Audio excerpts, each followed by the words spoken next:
Justin Nammere mamito wa Papito aina kyagamba.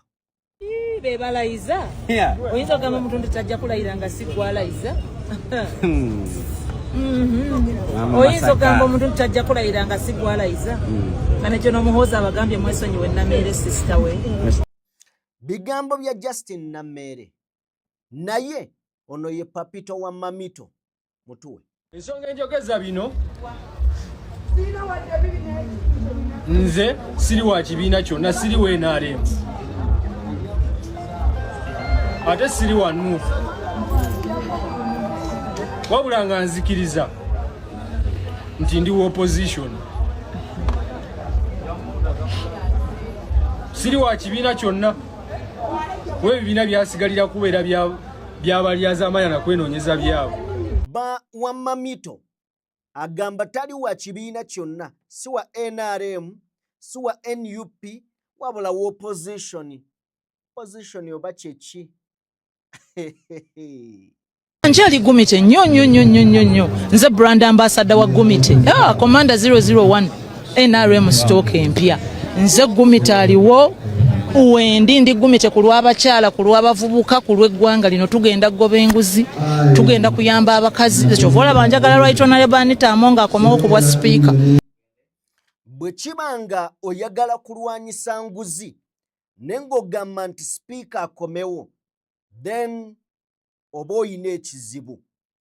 NRM stock empya ambasada w'Abagumite mu kiro ekikesezza olunaku olwaleero yawambiddwa.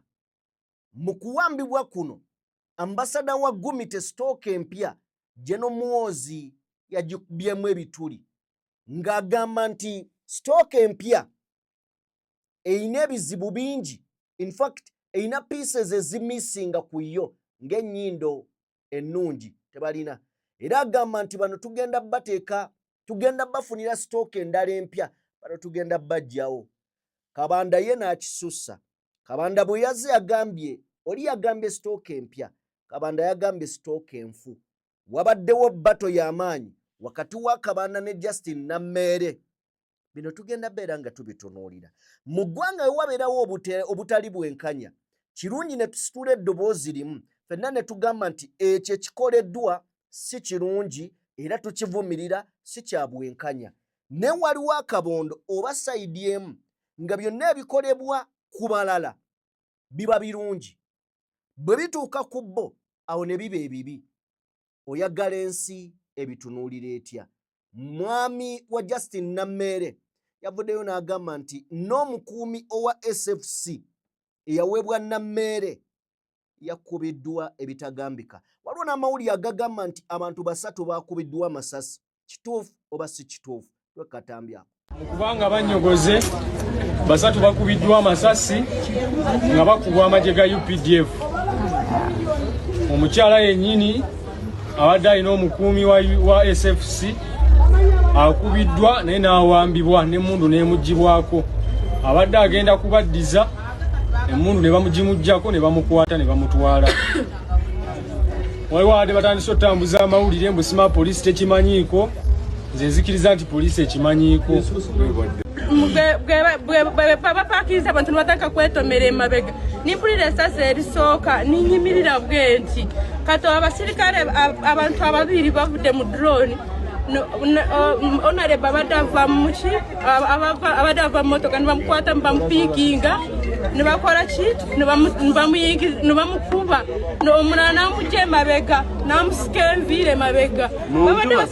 Babadde basirikale basajja 2. Justin Nammere bw'atyo bwe yatwaliddwa. Kanziremu nkutegeeze nti Nammere okutwalibwa oba oliawo twategedde lwaki takkiriza baawe ayogere mu mawulire. Baawe yategeezezza nti ye tawagira gavumenti, tawagira NUP, naye awagira opposition. Ekyo nno kikwate nnyo. Tawagira gavumenti, tawagira NRM, tawagira NUP, naye awagira opposition. Nga gwe bba wa Nammere eyo statement n'ogikola linda ebinaddako.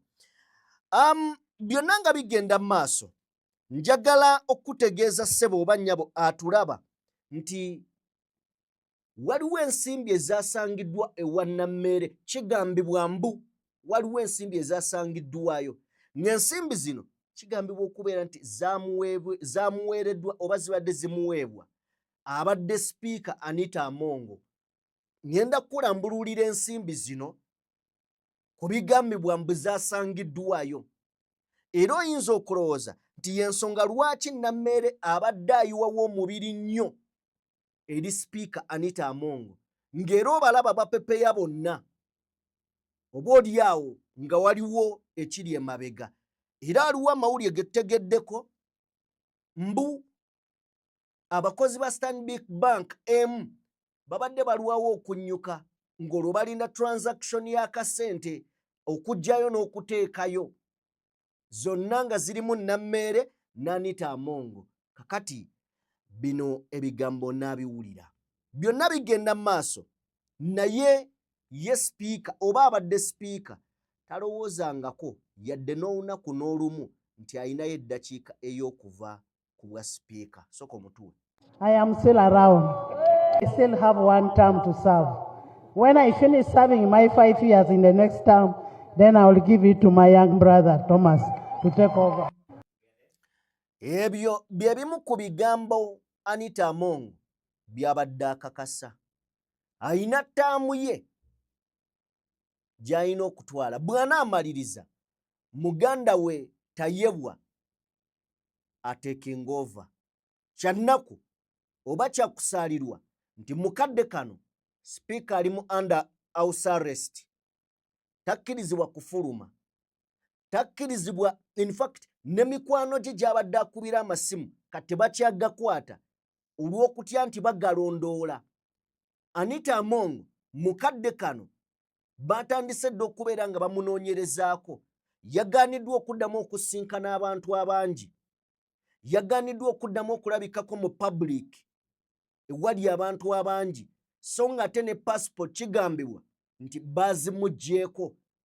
N'agamba mawanga matono wabadde asobola okubeera ng'addukira, amazima gali nti ebintu byayonoonese dda. Nzikiriza emboozi eno tugenda kubeera nga tugisima okutuuka munda. Tugenda kutunuulira ekiwandiiko oba oliawo ekyamaze eggobe mu kibya, wabula kino bangi be kigenda okulya, kino bangi be kigenda okutwala.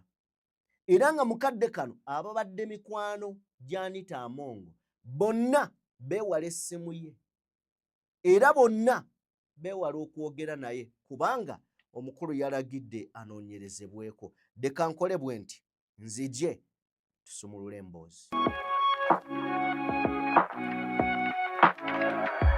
DPTV Uganda, Dawn People Television. Let nobody be, in doubt. All people who serve Mr. Museveni, regardless of the level, if they are not members of his family, they are pawns. They are pawns on the board. They are disposable, regardless of who they are, regardless of what they have done for him. Not the speaker, at least. All of the... I mean, you think the speaker is more important than Kayihura? You know, you saw Kayihura overnight. You know, I don't know where he is now, whether he's still in Bombo pleading with the General, with the General Muhoozi, I don't know, but Kayihura had power, So Anita is nothing in the scheme of things. And so is all these, brokers and agents that he uses. They are nothing. As long as you are not a member of the family, power belongs to the family. Let people wake up to the fact. Whether you are a businessman and you are an associate and you have become rich or what, know that you are disposable. Ebigambo ebyo byayogerwa Kano Kiza Warren Kifefe Besigye nti gwe wenna atuula ne bano gwe wenna alya nabo, gwe wenna aseka nabo, oli disposable. Oli mapeesa ku boodi, bakuzannyisa buzannyisa. Oli disposable, bakukozesaako bukozesa, bamale basuula eri. Ebigambo ebyo bikulu nnyo. Bikulu nnyo naddala mu kaseera kano. Era boogedde ne ku Amongo n'agamba nti ne kyakola takimanyi. Mu Uganda tugamba power belongs to the people. Kano Besigye akugambye power belongs to the family. Okiwakanya. Ye gw'ogamba otya? Genda mu comment section ombuulire. Kikyali nti power belongs to the people? Era ombuulire gwe ebisalwawo by'oyagala. Kale ebisalwawo byebyo kwe kusalawo okwo ng'omuntu. Tugenda beera nga tubitunuulira. Mu mboozi eno mbaanirizaako mikwano gyange, basebo ne bannyabo, yonna gy'osinziira okubeera ng'otulaba, weebale nnyo, weebalire ddala. Okubeera ng'otwegasseeko akadde kano okola kya muwendo. Era nkugamba nti tojjanga okwo, genda maaso n'okubeera ng'otugoberera. Vidiyo nkusaba sooka ogimpeere like eyakatwegattako, genda maaso n'okubeera ng'ate osubscribinga. Bingi ogenda kubeera ng'obiraba, ogenda kubeera ng'ate obitegeera. Nzikiriza nsooke nkutegeeze ku Sheikh Ashraf, omusomi ate era omulombi wa dduwa, munoonyeeko gw'ayina ebizibu eby'enjawulo, asobole okubeera ng'akuyamba mu ebyo ebikutaataaganya era ebikusumbuwa. Mu ngeri y'emu, njagala omunoonyeeko ku nnamba y'essimu egy'olaba ku screen y'esemi 711 akuyambe. Mu ngeri y'emu, Abandiga Construction Solutions weebali okubeera nga bakutuusako empeereza ey'enjawulo ey'omulembe mu kuzimba oba okuddaabiriza. Era ng'ennamba yaabwe ey'essimu yeeyo ku screen y'esemi 222. Basangibwa Lweza kuliraana ne Kan Resort Hotel. Bakubireko bakuyambe katwolekere oba oliawo ekyatuleese olunaku olwaleero. Soko tuwe katambi ka Anita Amongo kosa ne Lop Joel Ssenyonyi bwe yavaayo nga bamupiininga ku nsonga za sanctions n'agamba mbu ye tali bothered at all. Mutuwe. Don't even deceive yourself that I am hurt. You seem very bothered, because if you say you only care about a visa to Bukedia, I am. why do you seem very bothered and angry about this issue? I think it should not bother you, right, Honorable? I am not bothered at all. I am talking for 48 million Ugandans outside there. That's all right. And I am representing, I'm sitting on this seat for the 48 million Ugandans there. And secondly, I don't get handouts from those countries. There is an order. I don't know why someone wants to put the speaker on order. Right, Honorable Speaker, no one has said you get handouts from these countries. We are talking about... Order, Madam Speaker. Order. Right, Honorable Speaker, we are talking about the sanctions, which indicated corruption, Mabati theft, and all of these different things. That which you're saying is a different matter. I don't know if somebody is accusing you of getting handouts from these countries. That has not come up, and that's not the issue. For me, my concern is, if you're saying you're only bothered about a visa to Bukedia, then you shouldn't be consumed by this issue, right, Honorable Speaker? You shouldn't be, because you also seem to be rallying us to join you in being angry over this matter. Because your concern is Bukedia, right, Honorable Speaker? No, leader of opposition. But finally, right, Honorable Speaker, I want to implore government. Switch on. Thank you. I want to implore government, right, Honorable Speaker. Government, do not wait for foreign countries to sanction individuals, whether being involved in Mabati theft, in corruption, and so on. Take action. Why do you wait for that? And then you begin to complain. When you're going to beg for aid, you don't complain. When they say now that we give you aid, that aid should not be stolen. Order from Ogwang. He's asking for clarification. I'll get it shortly. Honorable members. Don't wait Honorable as government. members. Take action against corruption. Leader of opposition. Leader of opposition. Leader of opposition. Okay. First of all, I would like to thank the Leader of Opposition for the submission he's making, Right Honorable Speaker.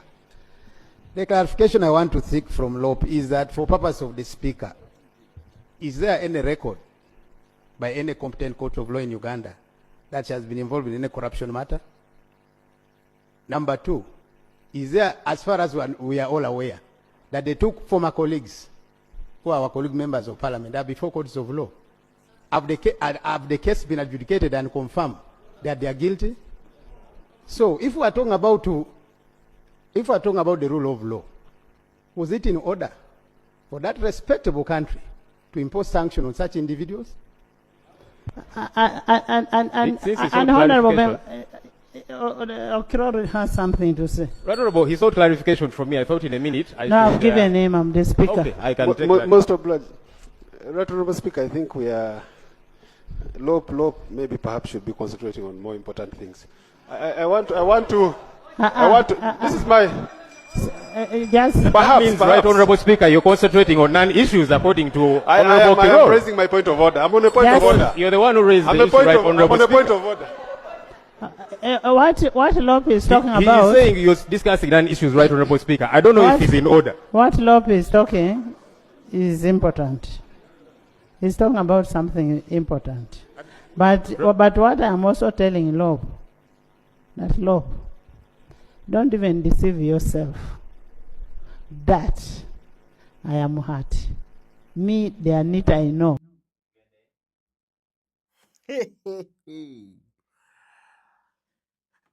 Vijay Jinga agamba tuli ludda wa ku kaalo house arrest nga bw'owulidde. Anita, she is not bothered at all. She is not bothered at all. Ensonga oboolyawo Rope ze yali agezaako okwanja wano zaali zitegeerekeka bulungi nnyo.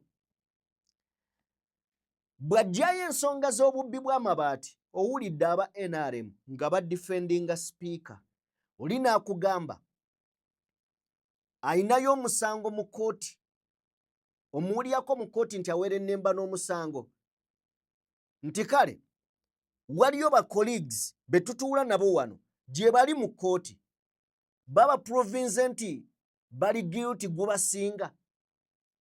Bwe tuba mu ggwanga eririna amateeka nga Uganda, ng'omuntu tebannabagamba nti ali guilty, lwaki bali bamuteekako sanctions? Badifendinga, basanitizinga, bakuleetera okulowooza nti byonna by'okola bituufu. Naye singa master avaayo n'agamba oli mukyamu, bonna bakukyusiza amaaso. Bonna mukadde kano tebakyakwata masimu ga Anita Among. Ne bw'akubira ani royalist we gw'abadde ayina amukubira ekikopo ku social media, nga bw'atuula mu kamera tayagala na kumanya oba mubaka, ayogera randomly. Bamulidde ekiro ekikeesezza leero. Justin Nammeere. And buno bwe buzibu bwe tulina mu Uganda. Nti ne bw'abeera Mwami Museveni ng'ayogedde, abantu abamuli okumpi bamutya. Bamutya nti tebasobola namugamba nti Mr. President, kino nno si kirungi, kino kyoyogedde si kituufu. Tulaze ekituufu kyandibadde bwe kiti. Omanyi tuyina ekizibu, naddala abagagga bayina ekizibu, nti omugagga abeerawo ng'ayina ssente, n'ebbanga lyabeera ne ssente, ayinza obutamanya muntu amwagala ebyaddala. Kubanga buli ajja gy'ali aba ayagala musaba ssente, aba amusuubiramu ssente. Kati abagagga babeerawo ng'anoonyayo bunoonya kale waakiri omuntu nga kyaliwe nga si ssente. Ne buli amanya nti ono ayina ssente, mukwano gwange kyaddako ki? Kusabiriza. Buli wamusinkana Luseke maama mpaayo, maama ndi bubi, taata mpaayo, taata ndi bubi. Nedda bakoowa ebizibu. Kati ekizibu ekiri ku bantu ba NRM tebabuulira bantu baabwe mazima nti President wano nno wakyamu twanditereezezzaamu, nti Sipiika kino ky'okola kikyamu.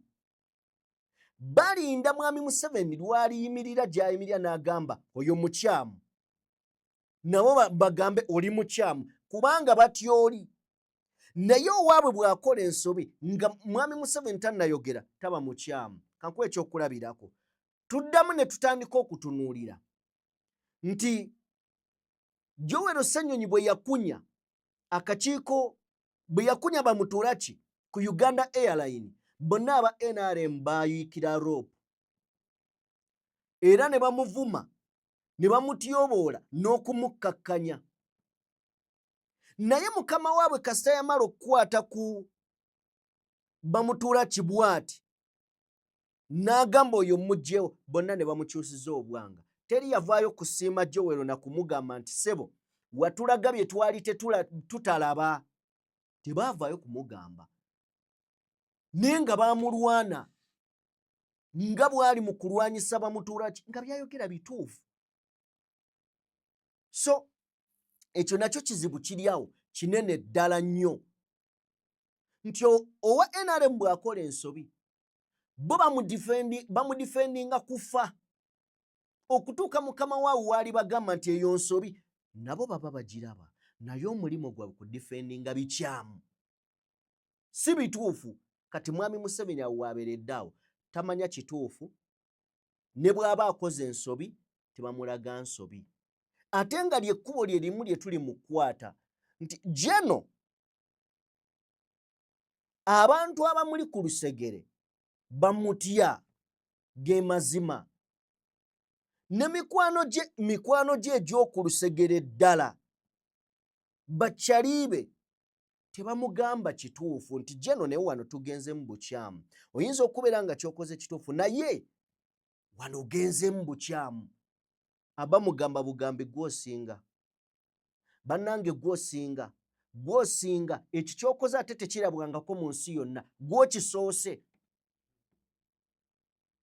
Jeno kati olaba ekyo kyokoze okimanyi ensi yonna egenda kwogerako, naye tebamuwa kifaananyi egenda mwogerako etya, egenda mutunuulira etya. Era kituufu ensi yonna n'emwogerako. Then njagala tulabe ku Buchanan ono. Buchanan y'omu ku bantu abadifendinga gavumenti eno. Ayiwawo omubiri ne ku byolaba nga bya kisiru yajja n'adifendinga. Bwe baalumba mukyala wa Robert Kyagulanyi Ssentamu Babi, omukyala ono yavaayo n'akakasa ensi nti ono omukazi mulimba, byayogera byonna bikyamu si bituufu. Omukyala ono avuddengayo several times ng'ayogera ebintu by'oyinza okulowooza nti bya kisiru. Era mu kaseera ako nga balumbye mukyala Robert Kyagulanyi Ssentamu yali adifendinga CDF. Wano nga batwala Amongo alumbye David Kabanda, tebinkwatako oba beerumba, naye amulumbye n'atakomaawo n'ajjukira n'okujjukira nti CDF munnamagye atannagawummula atasaanidde kweyingiza mu byabufuzi, naye nga batwala muka Robert Kyagulanyi Ssentamu. Ono Buchanan yali adifendinga bakulu nga batulugunya batyoboola bakkakkanya ekitiibwa kya mukyala munne yadifendinga abaakityoboola. Mu kaseera nga bituuse ku muntu wa Mongo ajjukidde nti CDF wa magye atakkirizwa kweyingiza mu byabufuzi. Tuwe ku Buchanan. Nalabye ono gwe bayita Kabanda MP wa oyo bamutumye butumi mpola MP wa Kasanda MP wa Kasanda we NRM Anita Amongi we NRM Anita Amongi atula ku Seeke NRM ina ekisenge mwekolere ebintu byayo ne bwebe kuvunaana je kuvunaanira Kabanda ekimuleta mu lujudo okujja okulumba Anita Amongi kiki ani yamutumye ye mbulira wenga munamawuli ani yamutumye Jeno Muhoozi munamajja atawumulanga akirizibwa okwogera ku byobufuzi Jeno Muhoozi no wait Jeno Muhoozi yali awandisizaako Pierre Kisinde ekyongera amaanyi mu NRM kati boogeranga baani abongera amaanyi mu NRM Pierre ina babaka bameka mu parliament anti nziramu Pierre ina babaka bameka mu parliament teina kati eyogeranga baani baseeke member we batuula ne bagamba speaker ajja kubondo ne bamusindika mu kokasi NRM ne bamutwala mu babaka ne bamuronda kati Kabanda yabadde avaayo mu kitiiki ng'abadde asiba uwe ng'asabiriza Musimbi bamuwadde kiwandiiko nga bakisoma nkubuuza ekibuuzo nga munnamawulire ekiwandiiko Kabanda akisoma ng'ani Pierre etandikira ku babaka ki erina babeka mumeka mu parliament ya Uganda tandikira Kabanda alina akalulukamu ate we NRM yagira ku tikiti ye NRM tu ng'abooluganda lwaki tebatula ne babako gye boogerera ensonga zaabwe yabadde atuuza munnamawulire ng'ani atuukirira sipiika kuba buli lunaku asiiba wuwe bamuwadde ekiwandiiko Kabanda ye bilioni 5 yaziteekawa ezaaki nze katandala Kabanda ng'alumba gasumba ng'amusalako ebigambo ebitaliiyo nentegera nti Kabanda muwakuzi wa ntalo era njakwebaza Naabalwanyi gwe bayita Nammeere tukwebaza nga NRM okutwanukulira Kabanda afuuse ekizibu Kabanda ogugwe gwankwe senga yali mukazi senga emigo gyamutadda kyogamba Kabanda yawandiise ebbaluwa eyo ate ani yagiwandiise munnamagye akkirizibwa okuddamu ebyo ye Muhoozi bulijjo ebintu yabyeyogerera lwaki yabitumye Kabanda beera w'amazima gwabadde ayagala ng'amutuma kuki amutume wa taata we bayita Amongi bamutuuze ng'ekibiina bagende mu kokasi ye NRM nga tebagenze mu mawulire bamuyite kuba memba wa kokasi kumbi ye namba 3 mu ggwanga bamutuuze mu Seeke bamubuuze bino biki bye wakoze abawe bwino basanye nga bwino mukyamu balyoke baveeyo batunyonyole ng'eggwanga kyetaaga kusookera mu mawulire oba baamuyita dda ne bigaana gwe waliyo oyo mulaba adifendinga naye nga adifendinga n'obusiru bwonna I'm sorry okozesa ekigambo ekyo adifendinga n'obutamanya n'obutategeera bwonna mutuufu ku nsonga ya Jeno nti munnamagye naye kyatayagala kukkiriza nti ebintu mu Uganda bitambula bukyamu ate abiraba nga bituuse ku bo kubanga anenya Kabanda gwe bawadde ekiwandiiko akyogere in fact yeebazza Justin Nammeere yawambiddwa n'ayagala ate adifendinga Jeno Muhoozi ayagala omudifendinga kyokka ayagala ayogera ekituufu n'ekituufu akimanyi ne just kuno kuba kwewussa kuno kubeera kwewussa amazima agamanyi naye ayagala agagira ati kakati ebbaluwa gy'agamba etaabaddeyo ne meeting yatudde simanyi bwe bamuzza kubukedde kwatuula n'akuba endere agenda kwogera ki agenda kujja supporting mukama we mwami Museveni oba agenda kusigala avuma n'okuvumirira anyway byonna ebyo tujja kubeera nga tubiraba mu ngeri emu waliwo ensimbi ezigambibwa nti zisangiddwe ewa Nammeere mu nnyumba okusinziira ku nsimbi zino abantu beebuuza yazikola zisangiddwa mu nju ewa Nammeere kigambibwa zamuweebwa buweebwa oba n'ebintu ebirala waliwo akafaananyi abaana ke babadde batambuza aka AI nga kalaga nti sipiika ali mu church naye buli ntebe agitaddeko zibbando z'ensimbi n'eccupa ya soda kifaananyi kibadde kitambula nnyo ku mutimbagano. Ensimbi ebadde eyitiŋŋana naddala ey'okkakasa nti omukyala onaddamu okufuuka sipiika wa paalamenti. Ebintu bino byonna tebyakkiriziddwa. Kakati amawulire amalala agaliwo njagala tugaviire ddala ku ntono. Commissioner General wa URA avunaanyizibwa ku misolo n'ebintu ebirala bamusamoniize ku Plot 1 nga bw'ogenda mu maaso n'okwekkaanya ekifaananyi ekyo, era atwaleyo clearance documents empapula eziraga all imported properties and tax records for not only AAA, AAA, but also for backbenchers, commissioners of 11th Parliament. Mukadde kano, Commissioner General owa URA bamusamoniize enaggulu atwaleyo byonna empapula zonna eziza zikiriyalinga ebintu Anita byabadde ayingiza mu ggwanga. Si Anita Amongo yekka, wabula ne ba backbencher, ba commissioner. Kano kalabaayi. Ba commissioner bekenneenye. Expect this. Kisuubire. Ebintu ebibadde biyinga ebere tebiggyibwako musolo. Ekyo kisuubire. Sigamba nti ekijja obbeerayo, but we are assuming. Okyasobola okulaba nga ku maanyi n'obuyinza omukyala byabadde alina ng'ebintu ebimu bibadde biyitawo nga tebiwana musolo. Kakati awo giba giwunye. Kakati ensonga endala eya ssente gye njagala okubeera nga mpisaawo. Ensimbi ezasangiddwa ewa Nammeere. Waliwo ebirala ebyeyongerako. Abakozi mu Stanbic Bank Erugogo, branch ey'Erugogo, waliwo ebiseera ebimu gye babadde bakeerewa okunnyuka nga balindiridde Nammeere n'abantu abalala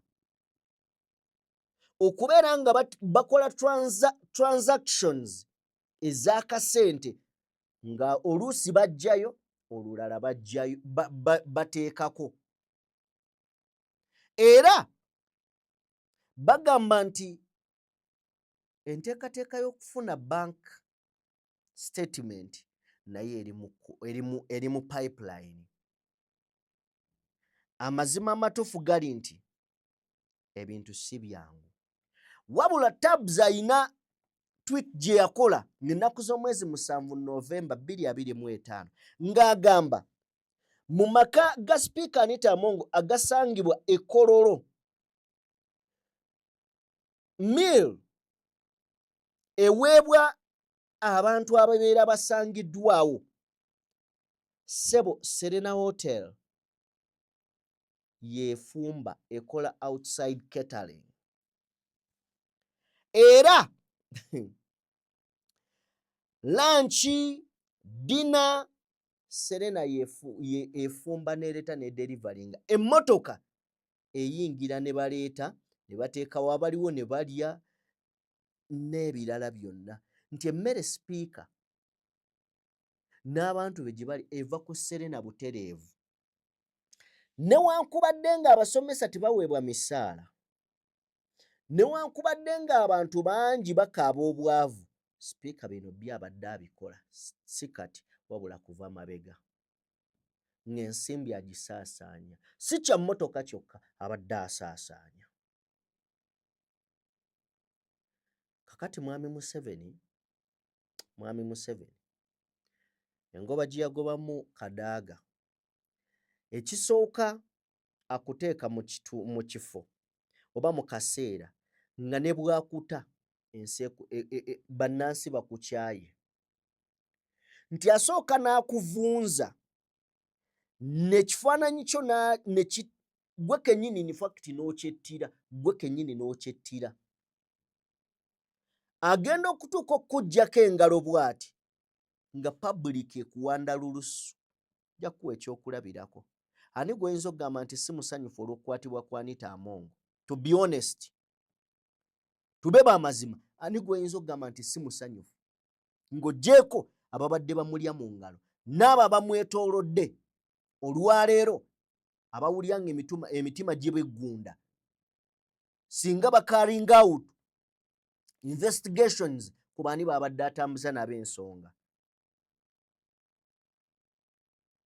Kakati oyo ye mwami Museveni, ye mwami Museveni. Bwe tuba nga tuzze, nzikiriza nsooke nkutegeeze nti Speaker of Parliament Anita Amongo kyakakasiddwa kankiddemu okusinziira ku biwandiiko, okusinziira ku mpapula ezavudde mu State House, zakakasizza nti ono ku bwa Sipiika Ntayi ekyo tekikyasoboka. Ekirala bakakasizza nti ono n'abakuumi, kankiddemu, n'abakuumi abasinga baabamuggyeko. Ekirala ono kigambibwa nti yateereddwa mu house arrest. In fact tekikyali kigambibwa, ali mu house arrest. Speaker oyo gw'obadde owulira ng'ayogera n'amaanyi ng'anyeenya ensi bw'ati ne munyiga n'abaga I am not bothered. Mukadde kano Anita Amongo AAA, ebigambo si birungi. Passport baazimuggyeko bwe kigambibwa, era ebintu ebisinga byonna byakaaye. Okusinziira ku butambi obubadde butambula, abakulu babadde babulaba. Enneeyisaayo abakulu babadde bagirondoola. Era n'ebyokwesimba ku ntebe ennene abadde abikola nnyo. Ensimbi engeri gy'abadde agisaasaanyaamu, engeri gy'abadde agitwalamu, ayi bulaaza abasajja babadde bagiraba. Ono yayimiridde bwantoogo mu maaso ga mukama we n'amugamba eno emmotoka tebaluma nnyo, mukwano gwange ye yagimpadde. Ne bamugamba gwe nga n'empapula nzirina wano, ono yeetaaga kukwatira ddala. Kakati mukadde kano ebigambo byo si birungi n'akatono okuva ewa Sipiika Anita Amongo. Ekijja si muntu, kyengezaako kutegeeza. Byonna nga bigenda mu maaso, njagala twongere era okumanya nti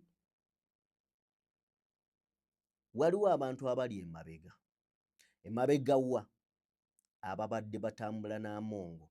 Ndowooza tugenda gireeta nga vidiyo yakubiri, kubanga gyawunye dda. Waliwo oda ezafulumye. Mpuuga awona. Mpuuga awona. Katujje katusooke tugende ku abadde atembeeta ennyo Anita Amongo, Justin Nammeere.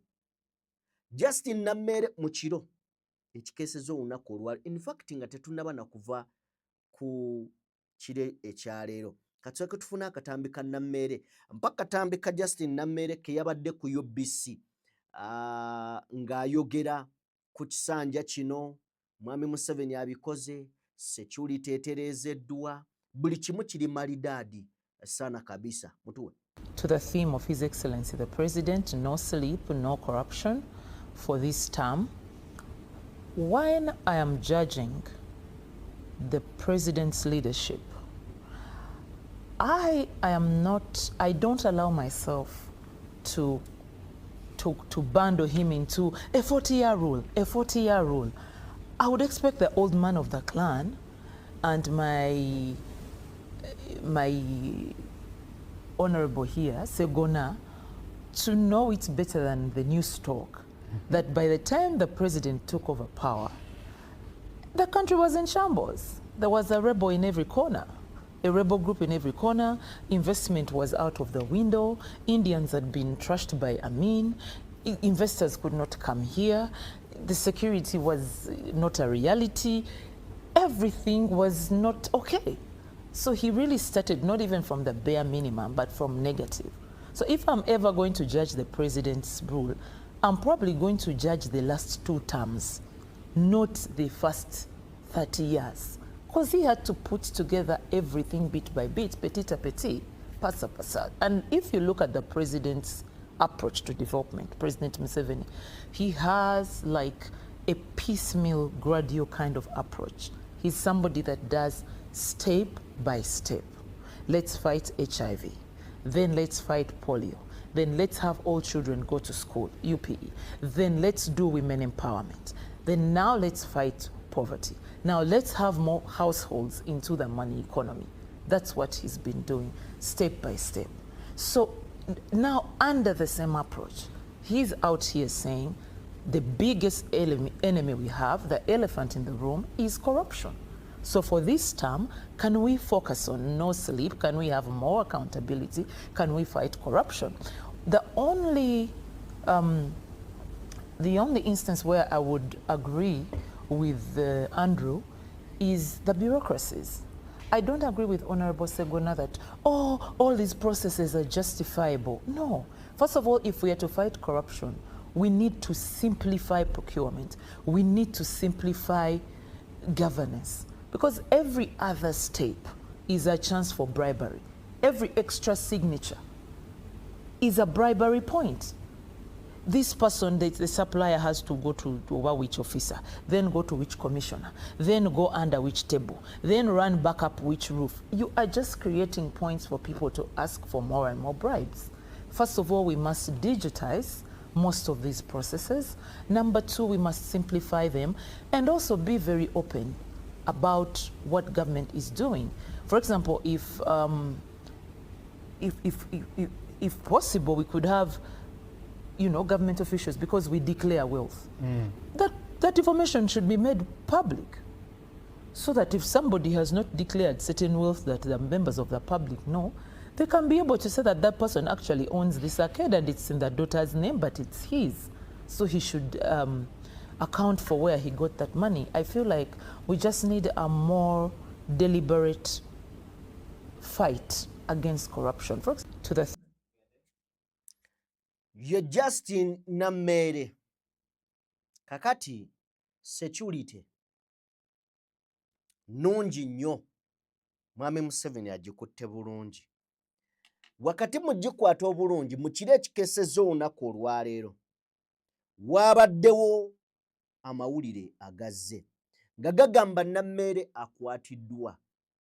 Just tuwe katambi ako. Just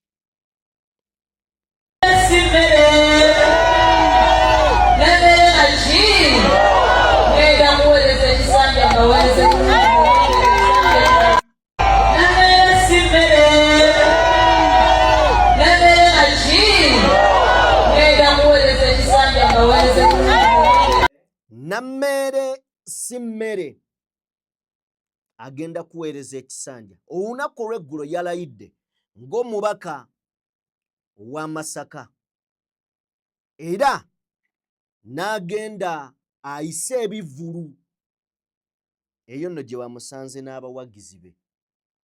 Amasasi ne ganyooka, n'akwatibwa, omukuumi we n'akubibwa, nga bwe tugenda ofuna akatambi kano mpaka omukyalo oyo eyabaddewo nga byonna bigenda mu maaso. Ogenda kubeera ng'omutufunirako, then tweyongereyo. Mbadde mabega g'emmotoka ya Nammere. Kati mu maaso mubaddemu drone ng'eyimiridde ne parking, abantu bonna ne beegwira, abantu ne beetomera. Kati nze bwe bakubye esasi erisooka sidduse, nsigadde bwe nti neegudde. Babadde abasajja babiri bavudde mu mmotoka nga bampi batonotono, Nammere ng'agezaako okuva mu mmotoka, omulala namugya emabega namuvema bega namukwata zineviri namusikambura namukuba oli namukuba omugere nayingira namusindika nagwa mu motoka kata wempungidde abantu bonna nga badduse nisigala bwenti nga ntunuulidde byebimu oba bebamu kwaba ababaddewo nga Justin Nammere atwalibwa. Then ndabye omwami we Papito Mamito yatwaliddwa. Kakati Papito yagamba nti yemuluddemu kubanga naye baba mukwata abaana bandisigaddewa. Kale no Papito yemuluddemu batwale Mamito era kati atuwa ku byabaddewo. Soko tuwe Papito. Nyogoze mukubanga banyogoze basatu bakubiddwa amasasi nga bakubwa amagye ga UPDF. Omukyala yennyini abadde alina omukuumi wa SFC akubiddwa naye n'awambibwa n'emmundu n'emugibwako. Abadde agenda kubaddiza emmundu ne bamugimuggyako ne bamukwata ne bamutwala. Waliwo abadde batandise otambuza amawulire mbu sima poliisi tekimanyiiko. Nze nzikiriza nti poliisi ekimanyiiko kubanga ebaddewo ku ssiini ebaddewo n'essaawa eno yennyini nga tuli mu kwekubira omulanga eri pulezidenti w'eggwanga. Abantu abatuwadde security essaawa eno tetuli nabo, twatambudde nabo naye embeera ey'okuwamba mukyala wange bw'etuuseewo era ne bakakasa nti awambiddwa, bo ne bavuga ne batambula ne bavaawo. Mu masasi nga gavuga Mungu ansobozesezza okutoloka n'enziruka kwe kubanga ndi wano. Oba oliawo n'aligeze n'ennwanirira omukyala n'ate alese abaana. Nendowooza nti ninaye ate oba oliawo abato ab'okugenda okukuuma nga ffenna bwe batutwala teri agenda kuyamba. Mungu n'ansaasira n'enziruka. Bwe maze okudduka mbadde enziruka, poliisi ngisanze evuga bulungi nnyo ng'eringa etalina kyemanyi nti wawe ekibadde one ng'ebadde mabega waffe. Neevuga n'etambula bulungi n'egenda ku poliisi nange gye mbadde ndaga naye ekiŋŋaanya okugendayo ng'envuga gye bavuga balagira ddala nti balina kye bamanyi. Era ngambye bwe ngenda ku poliisi nja fundikira nange nkwatiddwa era nga mpambiddwa. Abaana b'abandi abatalina musango bakubiddwa amasasi. Abaana b'abandi abatalina misango balinyiddwa emmotoka eziwambye mukyala wange. Njagala okusaba Pulezidenti Yoweri Kaguta Museveni ebintu bino abiraba oba abitegeera, kuba amawulire gamutuusibwako. Abalwanyi be balinnyirirwa nga balinnyirirwa abantu ba mafiya abali mu kibiina kye ekye-NRM. Abantu abeeyita ab'NRM wabula nga bagirimu baagala kugifunamu. Abantu ba wansi be tuli nabo olunaku luno olwaleero. Kale ye ba wa Justin Nammere Papito yasigaddewo akuume abato. Nendowooza tewali nsonga yabadde etwalisa Papito aleme kugamba mbu ye yadduse. Abaanonye Nammere baabadde tebaagala ono, baabadde baagala Nammere. So teyeepuuti waatafiiti nti nze nadduse. Ekyokulaajanira President Museveni tukkirize waliwo ebikolebwa ng'abimanyi n'ebikolebwa nga tabimanyi. Kati nze sisobola kulowooza nti okuwambibwa kwajja okwa Nammere mwami Museveni akuyinamu omukono. Eno order okuva eri CDF. Eno order okuva eri CDF. Njagala ompe katambi ako then tweyongere. Nja fundikira nange nkwatiddwa era nga mpambiddwa.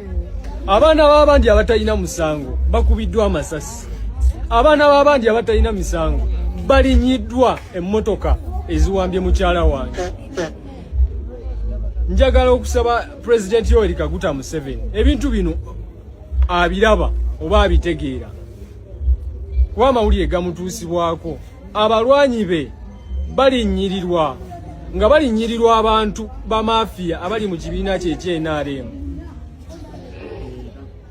abantu abeeyita NRM wabula nga bagirimu baagala kugifunamu abantu ba wansi be tuli nabo olunaku luno olwaleero basanyufu nnyo nti baadde bafunye omubaka agenda okubasakira okuva mu gavumenti y'ossebo abantu bano ye yabazza mu byobufuzi nga bamuyinamu essuubi dingi nojja n'obayamba akalulu kaabwe n'okanunula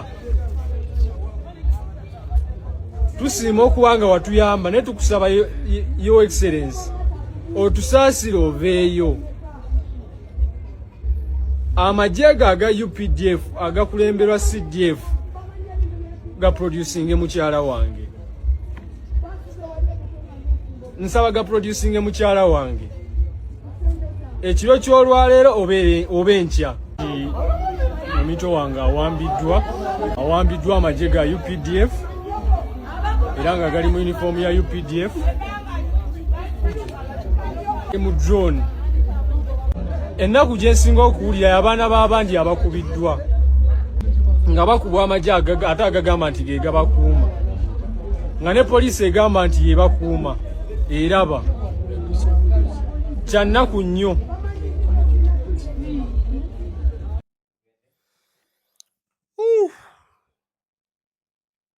Mukadde kano omukulu abiraba era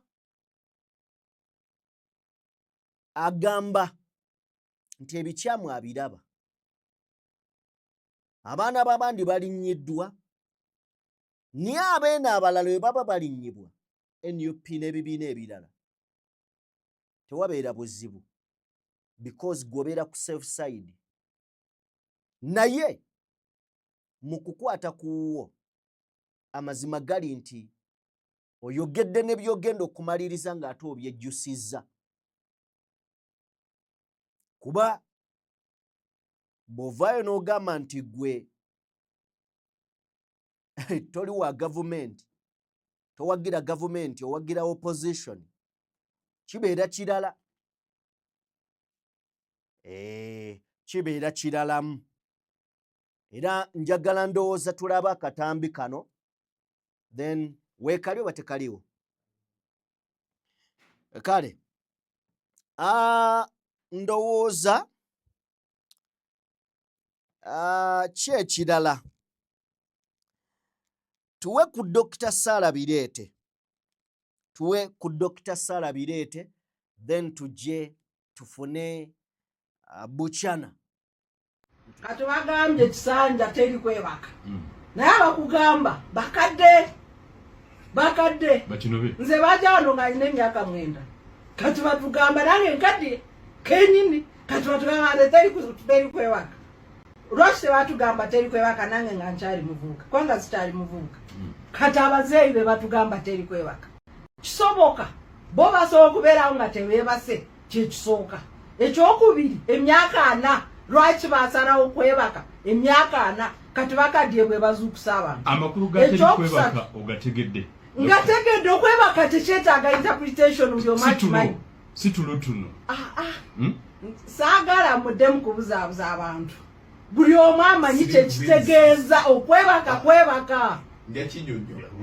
kati babadde wano bajanga bavubuka lwaki tebatandikirako ne bagamba abantu teri kwebaka nawo nga bakyalina amaanyi ag'obuvubuka naffe nga tugalaba kati bakadye tetulina amaanyi ge tulaba teri kwebaka bategeeza ki ekyokubiri bagambye nti Kisanja no corruption twalaba mu kaluuka NRM kenyini ekololo esente ezijjudde obungi abanagana nga tebazirabangako ne bakulu mu NRM twaziraba ojja kuddamu twaziraba era n'abakulu mu NRM ne bavaayo njakuwa ekyokulabirako ky'abantu babiri nga bali ku seeke Honorable Mike Mukula Honorable bali omunsi ne bakaaba sente ziyitiridde Honorable Kadaga ne bakaaba fera nga tulaba ku kamera kati Honorable kino bagamba nti abo baali balimba bakulu mu kibiina kya NRM ne bagamba sente ziri kolote zisoboka era omukulu n'atuula n'aziraba n'atunula kamera bamedia ne bazireeta eggwanga lyonna ne ziraba sente ekololo kati baavuddeyo ne batugamba no corruption ate nga bagenda kulayira twalabanga minisita omu bamusalidde omusango guno ogw'amabaati nandutu baali ba minisita 22 omuyeka koti yasalawo omuyeka gwe babonereza misango emirala bagijayo era necha honorable Kinobe kyagambye nti president yasonyiwa ababaka kyali mu bukyamu mu constitution president kituufu asobola kusonyiwa omuntu naye amusonyiwa nga process ya court eweddeyo prerogative of mercy talina buyinza obusonyiwa omuntu makati wa court era kyeyakola interference with the judiciary talina buyinza obwetaba mu nkola ya court tabuyina alinda process negwayo omuntu n'amalayo appeal process prerogative of mercy committee eberako attorney general netuula era tulina ne criteria president asonyiwa atyo omuntu.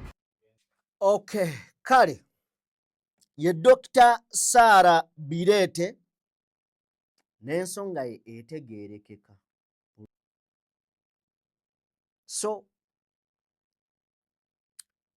tuve ku mbozi y'abano tugende tuleete endala ebyaddala tugende tuleete endala yonna egenda okujja eyimiridde kuba komishona nga bakulembeddwamu Mathias Mpuuga Nsamba yenze Sajjime Morgan abadde kulensi era yali ku mapeesa Katonda omulungi ow'ekisa abatuweere bye musinga okubeera nga mwagala ku lwa Katonda n'ensi yaffe Uganda mbere bulungi mweraba.